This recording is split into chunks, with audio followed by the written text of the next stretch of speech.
Good evening, everybody. I welcome you all for the today's Ask Me Anything series session.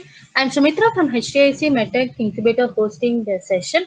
Before we move to the session, I would request all the participants to kindly stay on muted and please unmute yourself while you ask question. We also created a feedback form for the session and we will be posting the feedback link in the chat box. So requesting all the participants to please fill the feedback form at the end of the session for us to improve the upcoming Ask Me Anything series session. So for the today's session, the topic for the today's session is Ask Me Anything on hospital needs. And we have with us is Dr. Saravanan Kumar, the speaker for the today's session. Dr. Saravanan Kumar is the current general manager and unit head at Dr. Mehta's Hospital in Chennai and a consultant in emergency medicine at Mehta's Hospital. He is also the chief for innovation and tech clinical validation at Dr. Mehta's Hospital and also provides clinical mentorship for healthcare innovators. Dr. Saranan Kumar is also awarded by Pioneer in SEMI Fellowship Program in 2016 for designing and implementing first restructured fellowship in emergency medicine. So we are happy to have you, doctor, here. So usually in our AMA sessions, we will have the speaker to set the tone for the session, and then we will go forward with a question from the participants. So over to you, doctor, to set the tone for the session. Thank you so much, Sumitra.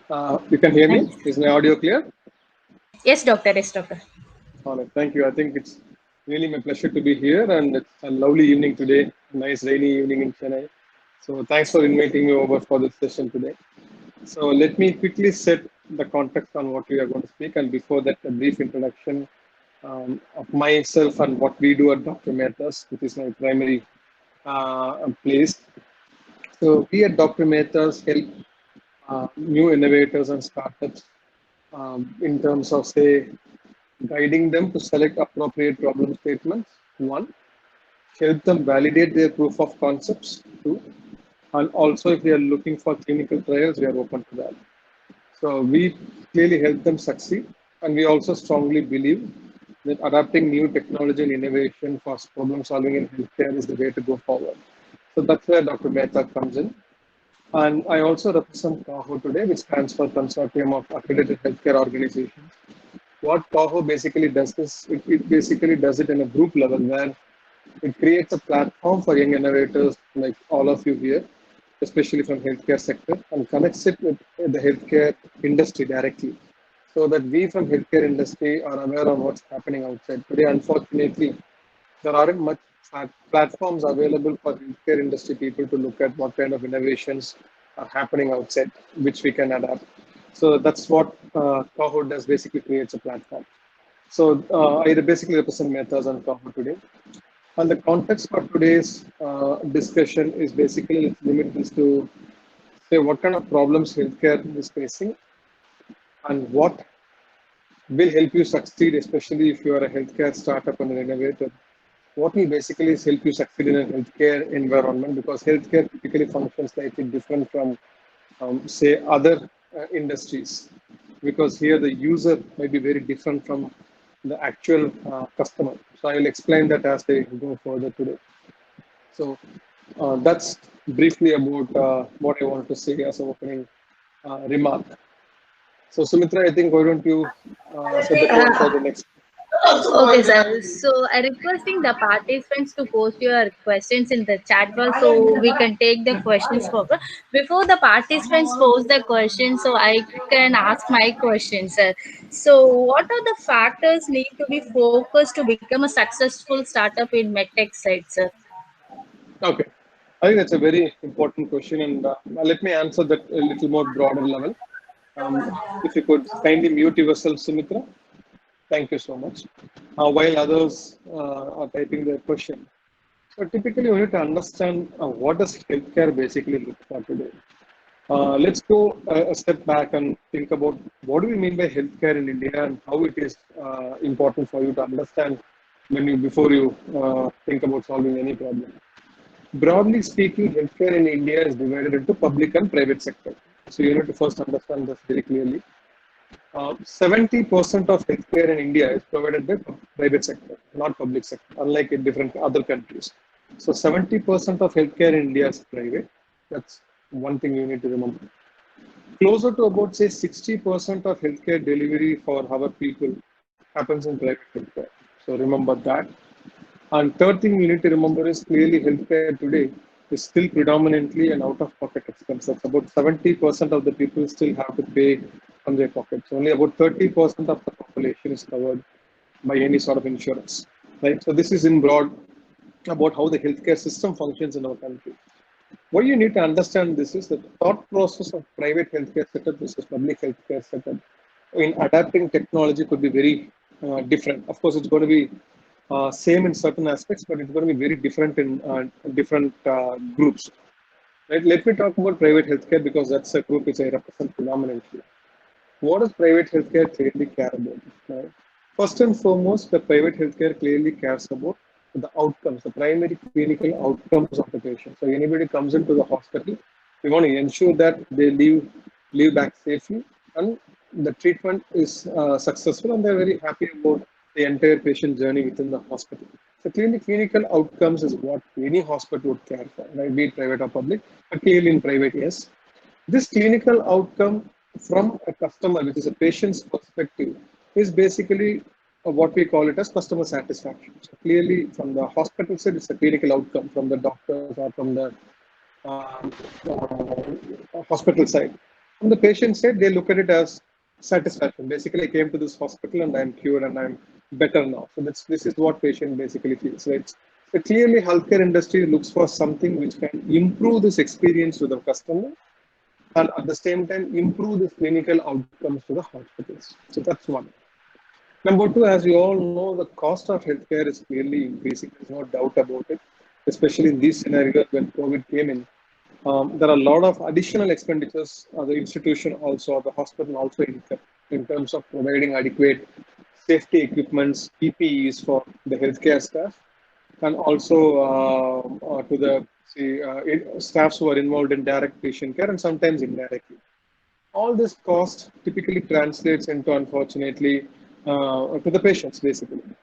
So how do we reduce cost in a healthcare delivery today so that like you don't burden your customers or your patients with more billing? So basically, that's what institutions will look for. So clearly, clinical outcomes. Number two, as I said, how do we reduce healthcare costs so that this cost doesn't translate to a customer and he is burdened with more healthcare costs? So is there any technology or is there anything which will make my processes simpler, easier, low cost, which will actually help deliver the same level of clinical outcome or perhaps more, but without increasing the cost to the institution? And the third one is clearly how do we say get more customers to the institution, because at the end of the day hospitals are a business entity in one of a typically a business entity in one we can say it's a typical business entity, so there's no doubt about it, especially private hospitals. So they need to look for survival as well. So typically they look at how do I continue to get my say feeders or how do I get more customers. So that's what they look at. So is there any way I get continuous feeds, right? So that's one. And how do I say reduce cost and increase revenues, another area which they will broadly look at. Right? Apart from this, you clearly have, I'm not talking about clinical quality here because I'm grouping that under clinical outcome and the patient satisfaction.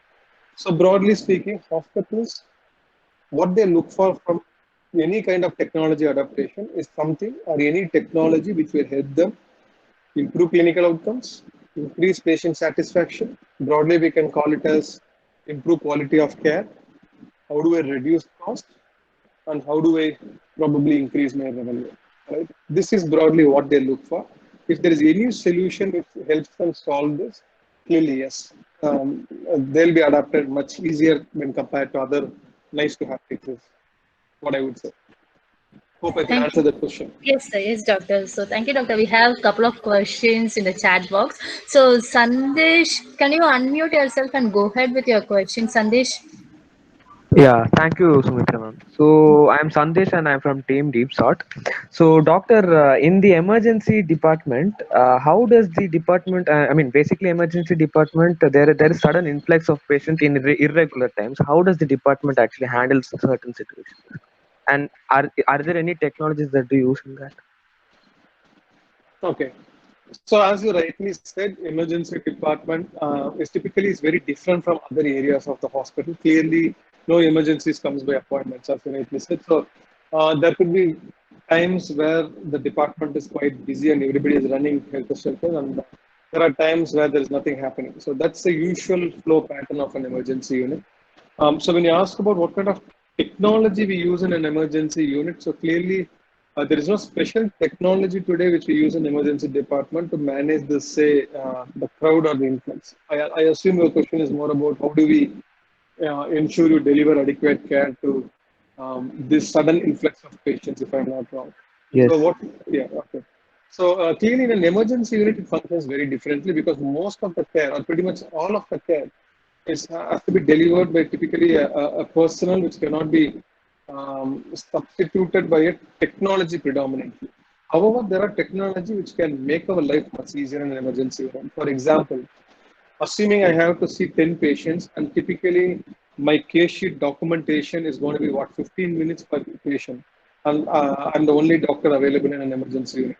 So my documentation time is typically going to be really stressful because now I have more sick patients. I would like to spend more time clinically with them, not too much on a paperwork, right? So anything which will enable me, say, a voice assisted notes, for example, or let's not go to such an extent. Even if it's a simple, say, electronic medical record format, but than your routine electronic medical record, it still takes 10 minutes to type. What if you could only say click select, and if it auto forms some kind of a documentation for me, and it is easy for me to order the next set of drugs or the next set of investigations, for example. So anything which will help me cut down on non-clinical related process timings in an emergency room will be useful. Sure. Thank you, doctor. Thank you, Sandesh. So we have another question from Veda. Veda, can you unmute and go ahead with your question? Yes, Sumitra.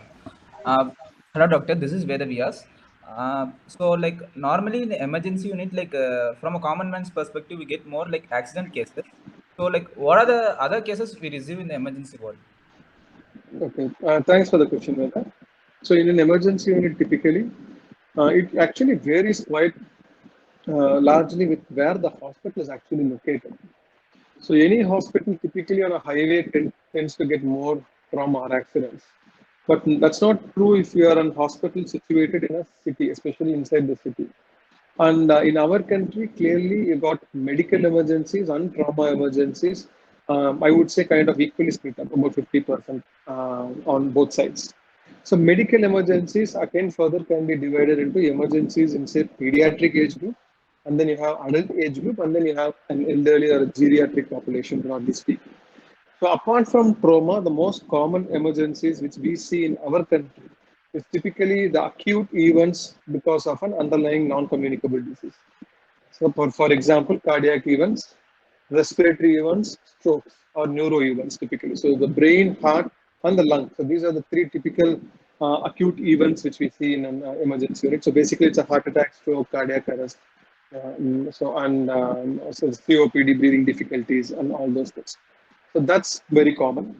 There are some emergency departments which actually see based on their locality some of the unique problems. For example, poisoning, bites, stings, allergic reactions, and all those are also quite common. You cannot neglect them. And typically in the pediatrics, you get to see more of a respiratory problem rather than say a cardiac problem. And fairly in our country, it's safe to say predominantly the gastrointestinal emergencies are also quite widely seen. Right? That's the broad spectrum which I have given you without going into too much of specifics. But if you have to say what is next to trauma, I can clearly say these are the acute events because of the acute non-communicable diseases, acute events because of underlying NCDs. Thank you, doctor. Thank you, Veda. So we have next question from Tiru. Tiru, can you unmute and go ahead with your question? Yes, thanks, Sumitra, and thanks, Dr. Saran Kumar. Thanks for this initiative and the nice talk. It's very informative so far. So my question is about the role of insurance and reimbursement in emergency and trauma care. So, like in India, because like you said, the 78% of the care is from private sector.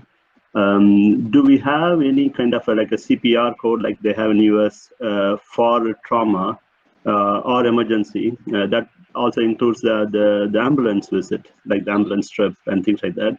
Are there any specific insurances that covers these kind of costs? Because when you are talking about medical devices, the important thing is who is going to pay for it at the end. And thank you, Mr. Kuru. I think that's two are very good questions.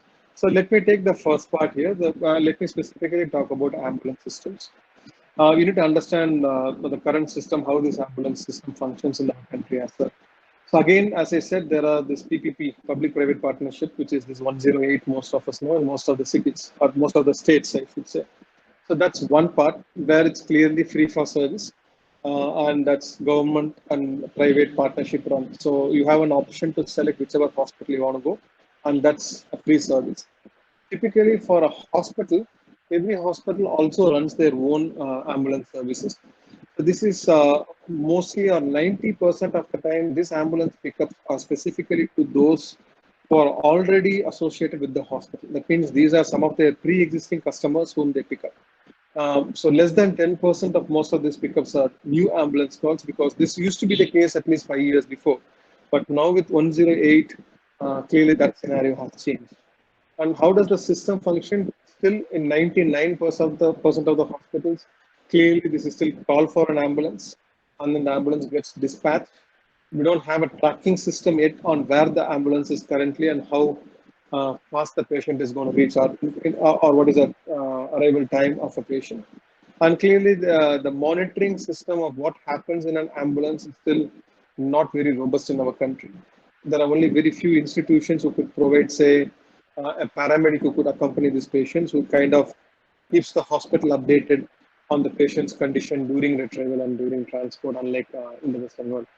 Right? And clearly, air ambulance is the next thing which is coming up in India. There are a few institutions, especially across Bangalore. You might see there are more companies now coming up who offer air ambulance and transport services. So the use case for technology in pre-hospital care is enormous. So that's what I would definitely say. So coming back to your insurance question, which is a very important question.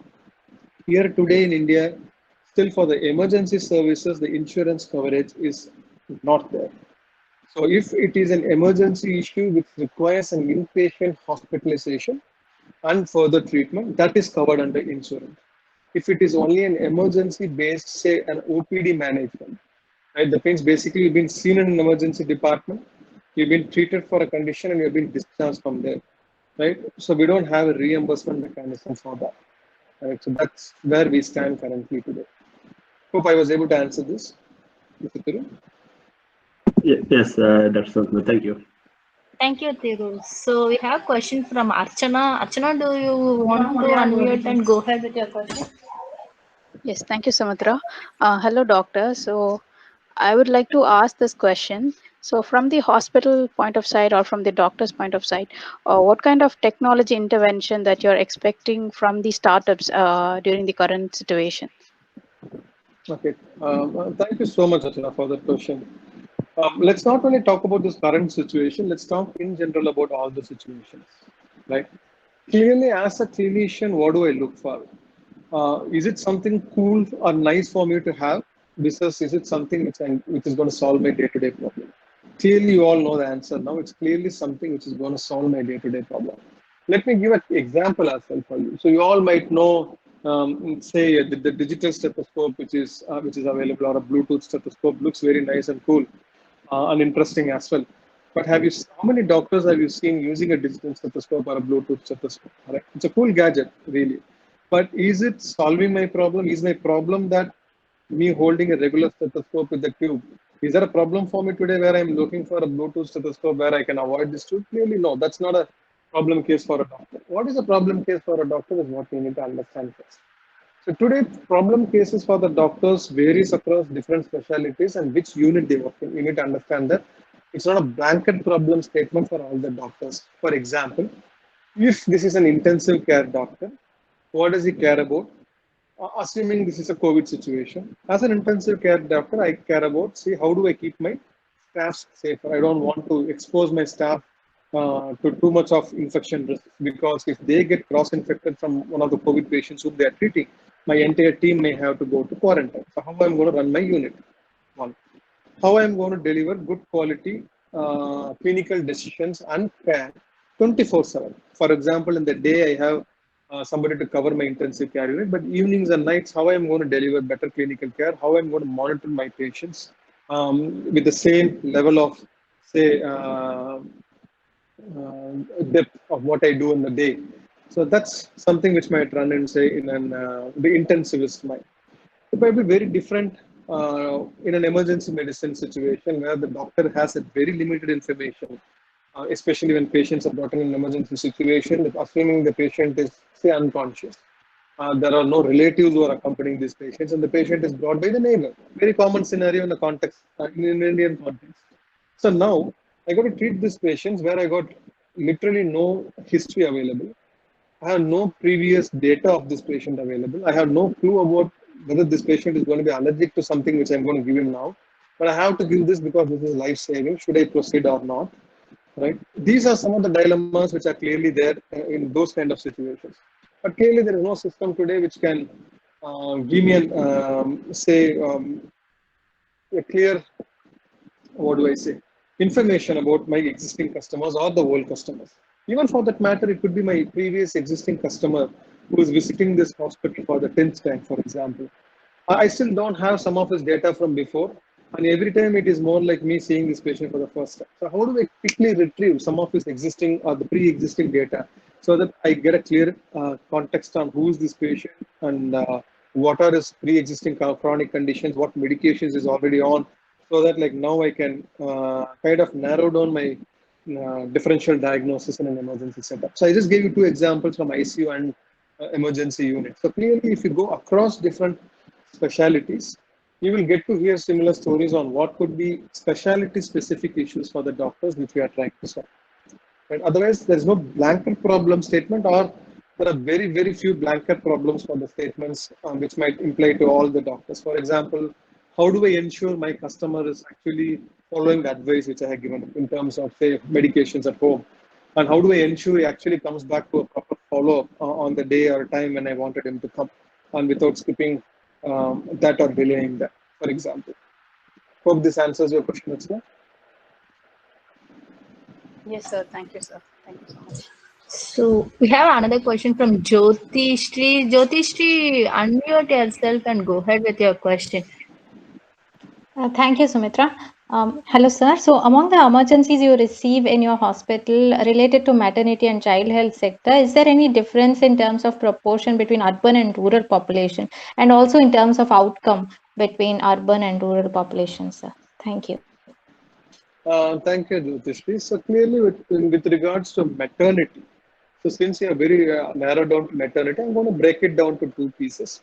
One, clearly, this is somebody who's pregnant and in early stages of pregnancy. And two, when you talk about maternity, typically this is somebody who's in the later stage of pregnancy, and we are talking about, say, closer to delivery or delivery.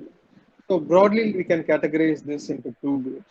In the early stages of pregnancy, one of the probably the two or three emergencies which we generally see, both in urban as well as rural, which is very common in the Indian context, which is one, abortion.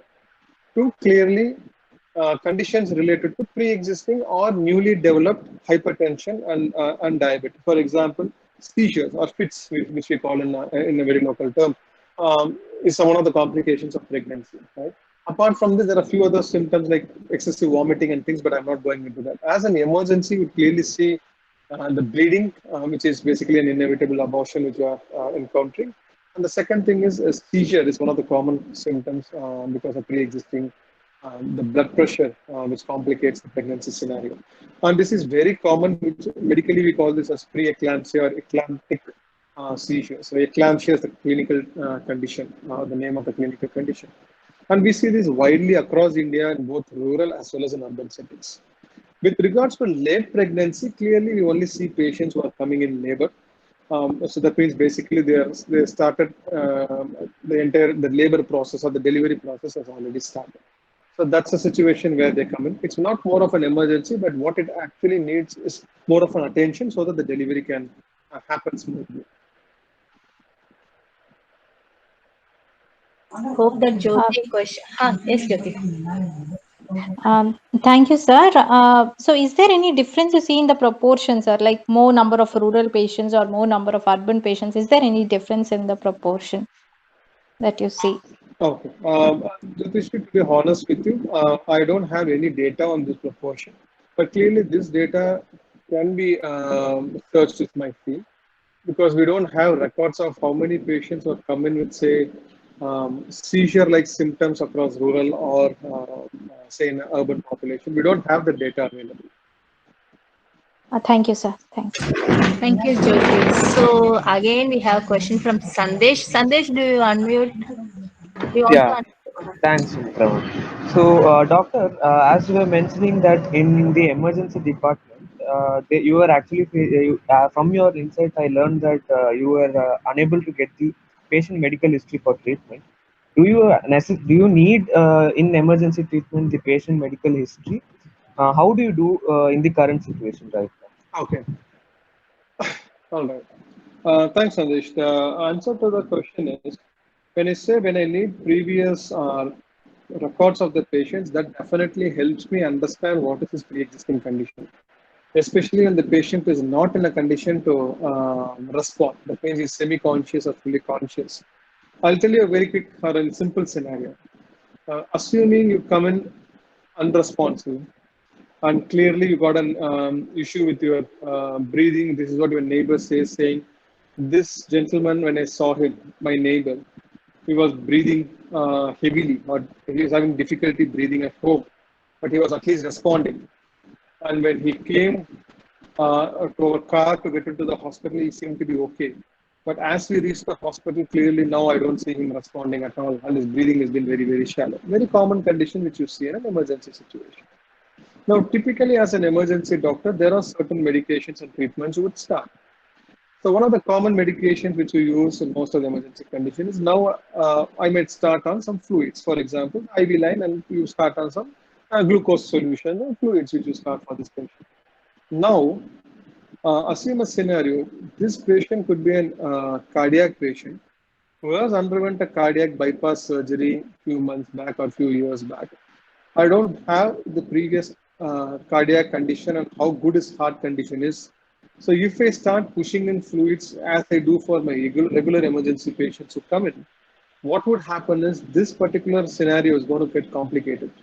Now the patient, we don't know what is his primary problem yet and why he has lost consciousness. But unfortunately, a simple intervention of simply starting an IV fluid can actually further worsen the situation because he has got a very poor heart, which only functions at 30% or 25% compared to, say, you and me, which is at about 80% or 90%. Right. So assume in this scenario, if I had some kind of a clue saying this patient is already a compromised patient, I need to be very cautious about what drugs I use or what fluids or how much fluids I use and things like that. That would definitely help me help any emergency unit manage these patients appropriately. This is just one simple, say, example I gave you. This can apply to, say, medications, for example, somebody who's allergic to. I don't have your allergic history. Assuming I ended up giving that as a part of your emergency management protocol. What's going to happen is now you're going to develop anaphylaxis or severe form of allergy that's going to further complicate your existing situation. If you look at what happens in some of the Western countries, is clearly you have medical bans, right? So you might have heard about it, where people actually wear a band or sometimes they even have a tattoo and things on what kind of drugs they are allergic to, and they also have a medical, say, a bracelet or a locket, so where it might have some of their pre-existing information. And also in some of the Western countries, as I said, the predominant healthcare is by public sector. So that means they have followed the uniform system of the electronic medical records, which is accessible to any hospital. So it doesn't matter you have traveled from one city to a city 200 miles away. So if you are connected to the same EMR system, I still have some method of referring to your previous history and details about yourself. But that's not the case in India, because every hospital functions as a silo, including the public healthcare system here, where you may have seen yourself in one hospital, but if you go to a hospital to a different hospital, you have to carry your entire records. I'm sure most of you understand what I'm saying. So clearly, the data uh, transformation or data, say, visibility across all these institutions is not there, unfortunately, in the country. That's what makes it a bit more complex. Hope I could answer you, Sandesh.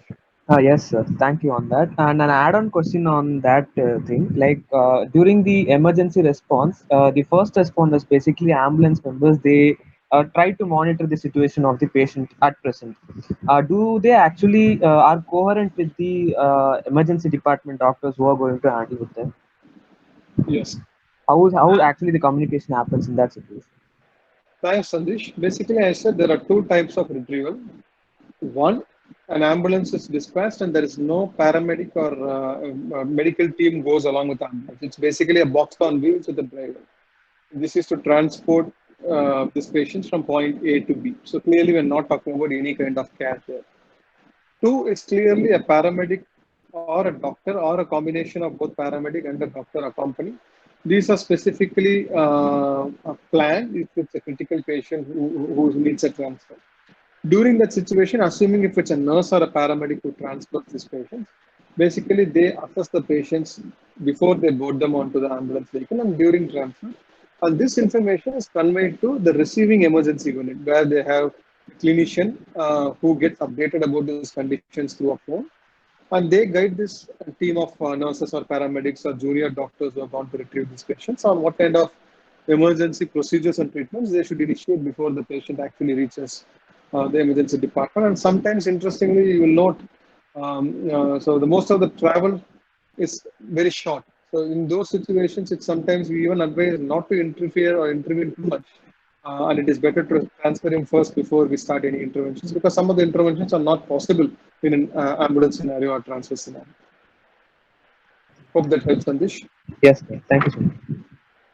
Thank you, Sandesh. So we have a question from Muthu Krishnan. Muthu Krishnan, do you want to unmute and go ahead with your question? Yes, sure.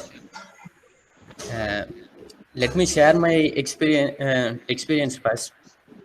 If I sleep for a long hour in a day, really it takes time to get myself active in the day. So, do doctors face any challenges in maintaining the physiology of a patient who is supposed to take bed rest for a long time? Okay, so if I have to probably rephrase your question, am I right in understanding that you are talking about how do we ensure the sleep pattern is appropriate for your patients? Am I correct? I may be completely wrong. Just help me with this question because I'm not able to get it fully. Is that what you meant basically? Yes. Is there any challenges how to maintain the optimum physiology of patients if they Okay, are taking bed rest? see clearly you need to understand what do you mean by optimum physiology, right? We are talking about more a wellness here rather than illness. It's very unfortunate in our country still the concept of wellness and how do you maintain the optimum state is not well established, especially with clinicians where we are all tuned only to treat illness, right from the basic medical education and your education further.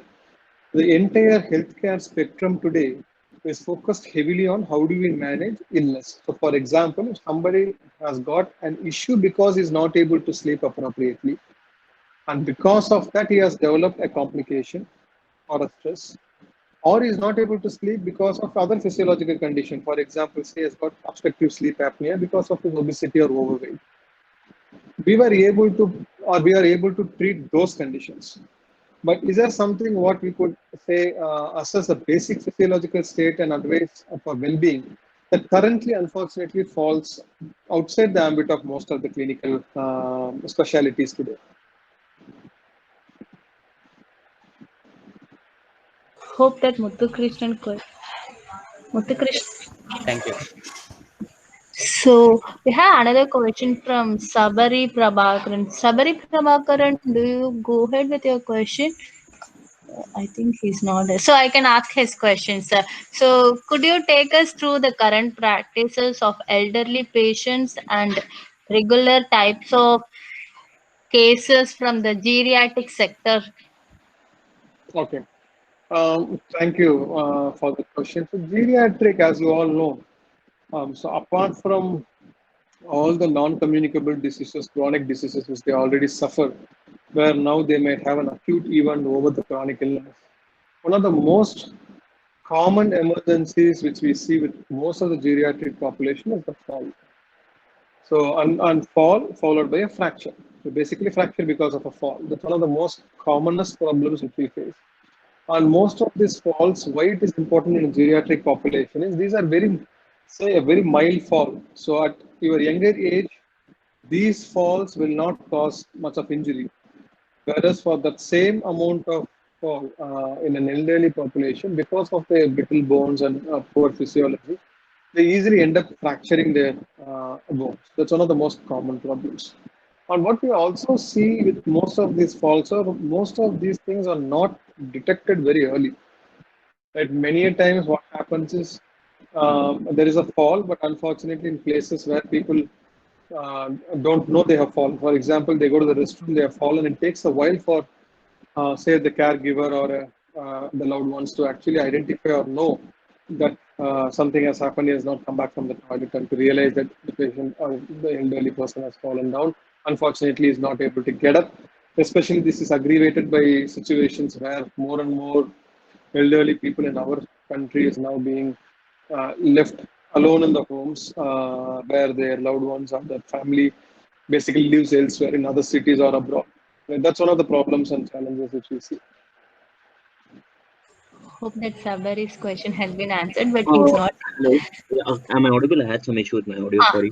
okay. Go ahead, Sabari. Hello, doctor. So what you explained was pretty concise. So, what I am looking for is, are there any gaps do you see in the emergency situations or anything where, say, an intervention or an early intervention could help, or any assistive devices, just to understand what the current practice is happening. So, in case.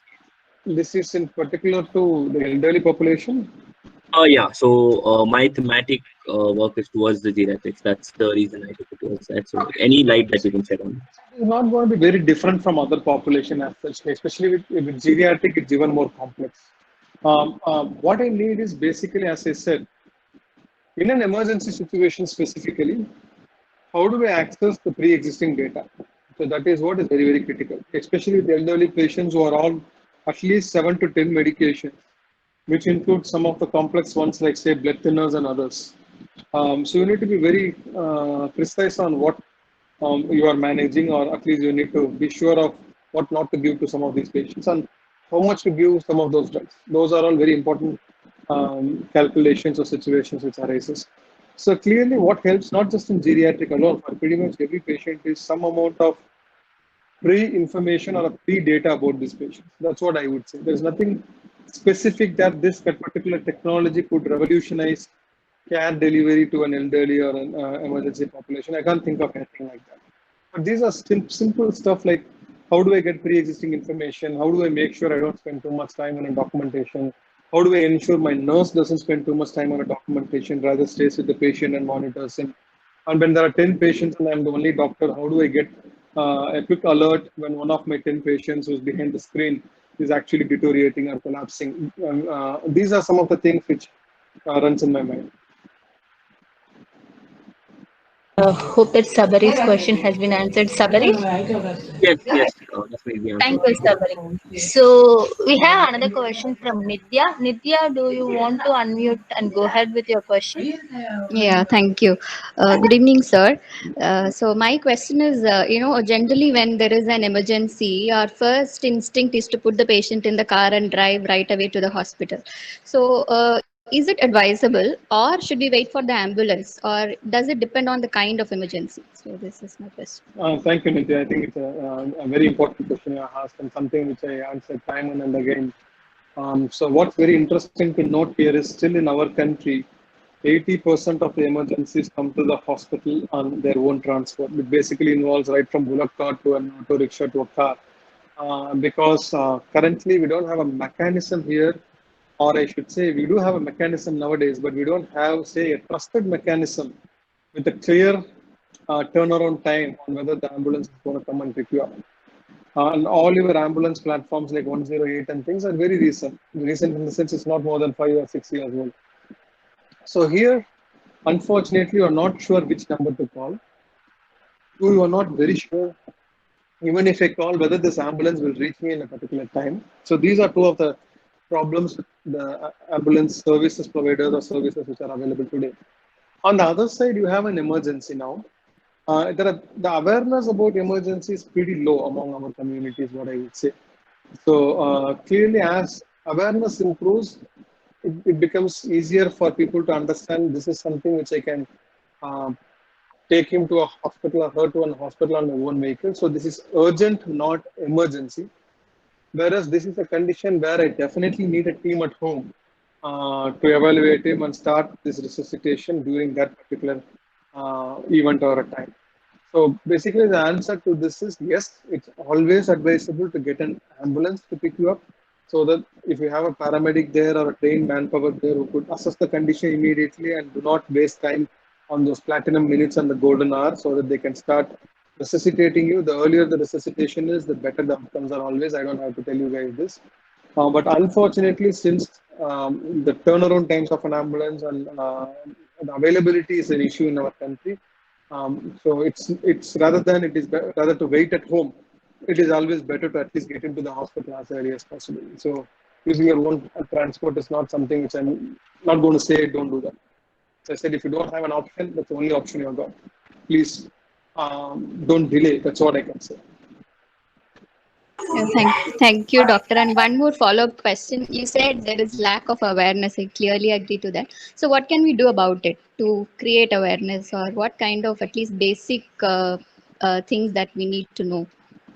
That's a very broad question again. So if you look at it, if you look at the Western world especially, basic first aid or identifying symptoms of a particular type of emergency, be it a heart attack or be it a stroke, things like that, are basically taught at the elementary school level, or on the school level. Many of you travel would have noticed the AED machines in different airports, automated external defibrillators. There's a simple machine with the heart symbol which you see it in all the airports and railway stations. And nowadays you do see it in our Indian airports as well. So clearly these are life-saving defibrillating machines, which even a school child, say in Singapore or in US, are all taught to how to use an AED, how to do a simple cardiopulmonary resuscitation, CPR steps and all that. Or there is a guide which is available if they have to contact during an emergency situation. For example, a helpline kind of thing, so that which can help them. But here the awareness is very less. So it has to basically start at the very grassroots level. So awareness from the school level is what I would say. Thank you, sir. Thank you, Nidya. So Thiru having a question. So Mr. Thiru, go ahead with your question. Yeah, so hello again, Dr. Saran Kumar. Maybe this is too specific, we can also take it offline. So my question is, can you please comment on the stroke care or the stroke care process in the, let's say, the private hospital networks? Some large hospital like Mehta's, do we have any kind of a program for stroke where you collaborate with tertiary hospital? Because I assume the patient doesn't directly end up with large hospitals for stroke. In that case, do we have some kind of a partnership? So how does the workflow is for the stroke care? Okay, so I think this is a very interesting question as well. So as far as stroke is concerned, than say heart attack, stroke has a very limited time period within which you need to act. So the stroke management is heavily guided by the clinical protocols which are available. On stroke, there are two things. One, clearly, there are two types of strokes we need to understand.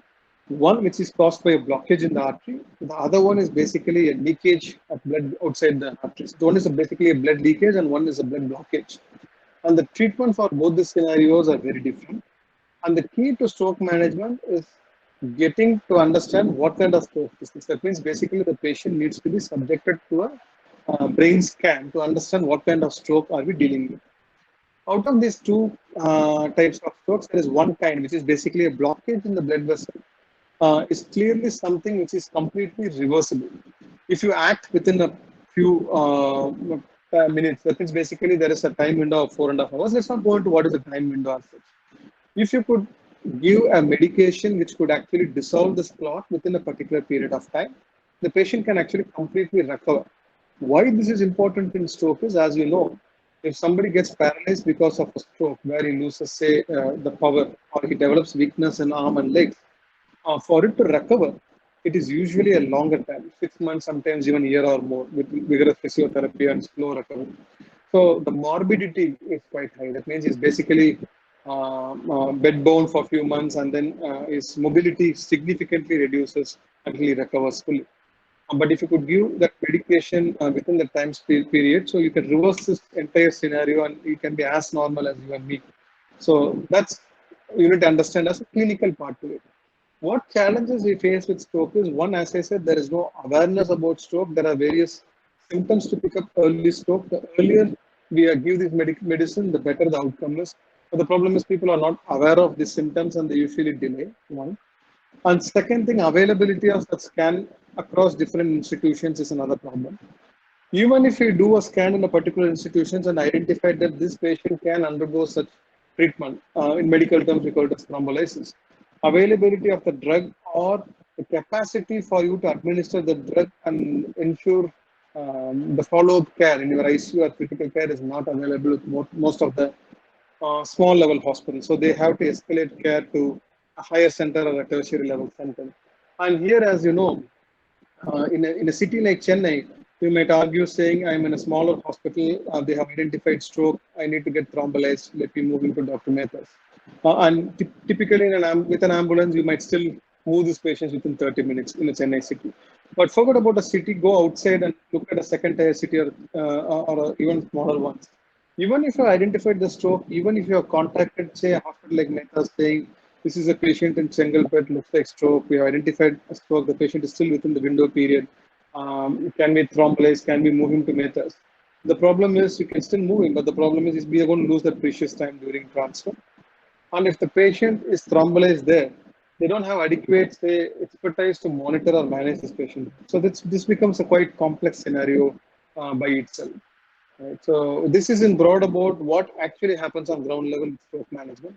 So that's a reason why predominantly the strokes, especially the patient with stroke, they end up late in an hospital. And unfortunately, we couldn't do anything much except to manage them symptomatically, and we have to allow that natural recovery period. Hope this answers you, Mr. Thiru. Yeah. Yes, thank you, Dr. Saruna. Thank you, Thiru. So we have question from Akshan. Akshan, do you want to unmute yourself and go ahead with your question? Yes, thank you. So my question is a bit of curiosity. In today's times, in very modern times, does your hospital or any hospital, do they use any special equipment to illuminate veins, for inserting IV lines in patients with poorly visible veins in pediatric cases, etc.? Yeah. Thanks, Akshan. Yes, we do. Currently, what we do is an infrared-based, that small light, basically comes like a U shape. I don't know the name of it. And that's something which they use both in neonates as well as in pediatrics. And also nowadays, ultrasound has come in a big way. So handheld ultrasonography also can identify veins which are slightly deeper. So yes, we do use both infrared-based as well as ultrasonography-based simulations. And those devices are imported, or it's not Indian devices, am I correct, sir? Oh, no, this light device is a very, very low-cost, local-made device. It's not more than 100 or 150 rupees. Oh, fantastic. Okay. Thank you, sir. Just for knowledge sake, I asked. Thank you, sir. Thank you, Akshan. So the last question we have from Devendra. Devendra, do you want to unmute yourself and go ahead with your question? Yes, Sumitra, thank you. Good evening, doctor. I am Devendra. So my question is related to I would like to know the most common pediatric emergency case, and particularly if it's a newborns who are recently got discharged from the hospital. Okay. Thanks, Devendra. So with pediatrics, especially with newborns who go to the hospital, one of the problems is it depends on whether this newborn is a term newborn or a preterm. In simple terms, whether this newborn is born after or after the date of expected delivery, or the newborn is born before the date of expected delivery. So that's what we need to look at, because the problem spectrum varies between both the groups, especially with a low birth weight is one of the complications of preterm. They might end up with one of the commonest emergencies we see is aspiration, because during their feeding mechanism is not well developed, so they suckle milk and unfortunately they regurgitate and it might end up in the respiratory passage. Obviously, anything goes into the respiratory passage, it will cause hypoxia, and eventually the child might have difficulty in breathing and even pass away. So one is typically aspiration leading to hypoxia and even death sometimes. Sudden infant death syndrome is one of the syndromes which is not very common in Indian scenario, but the reason for sudden infant death is this basically. This is predominantly in preterm infants. I'm only talking about emergency conditions. There could be various other problems, but I'm only limiting myself to the common emergency which we see in these areas, these kids. And also another problem with is they have low sugar levels. Basically, hypoglycemia is one of the other problems which we see with the neonates, because the glucose mechanism is not well developed or established. That's what I can say. So this is one. With term infants, it's a slight normal term to near term. Clearly, the complications are slightly different. One, any infection related and febrile related. So usually fever with, say, seizures. We call it as febrile seizures. This is something which we commonly see from 3 months to about 2 to 3 years time period. So from any time from 3 months, 2 months, you can see children coming in with fits. The reason being is the high temperature, and the reason for the temperature could be anything. So that's one of the common emergencies we see with neonatal problems. Thank you, doctor. Thank you, Akshay. So we have the last question from Stewart. His mic is not working, so I'm reading on behalf of him, doctor. So I'm a dentist. I wish to know about the oral care protocols followed for dependent patients in our hospitals, ICUs. Are enough protocols being followed, or is there any scope for improvement there? Okay. Especially in a multi-specialty hospital setup, dentistry is clearly, there are dentists and oral maxillofacial surgeons who are attached to any of the hospitals. So pretty much all the dental problem is taken care by the dental department. There is nothing, the non-dental allopathic doctors are going to handle anything about dentistry, or for that matter, oral maxillofacial. And also the clinical need or number of scenarios where it requires and significant dental intervention in a hospital is much lesser, especially in a multi-speciality hospital. Especially with trauma and things, yes, as you all know, in most of the emergencies, and in trauma emergencies, obviously fractures and things is what we're talking about.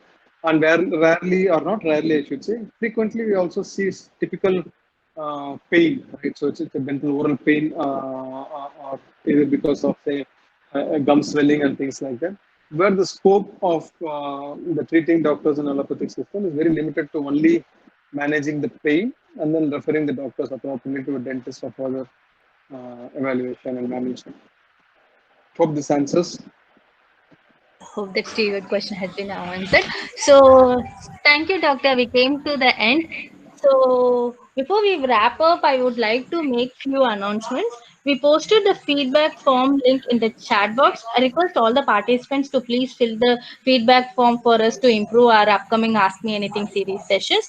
And we are also hosting a Knowledge Tuesday session on coming Thursday at 5 p.m. on the topic saturated complaints for corporate, and the speaker is Ranganayaki Rangachari, who is a partner in Ritu Ranganayaki and co-chartered accountants.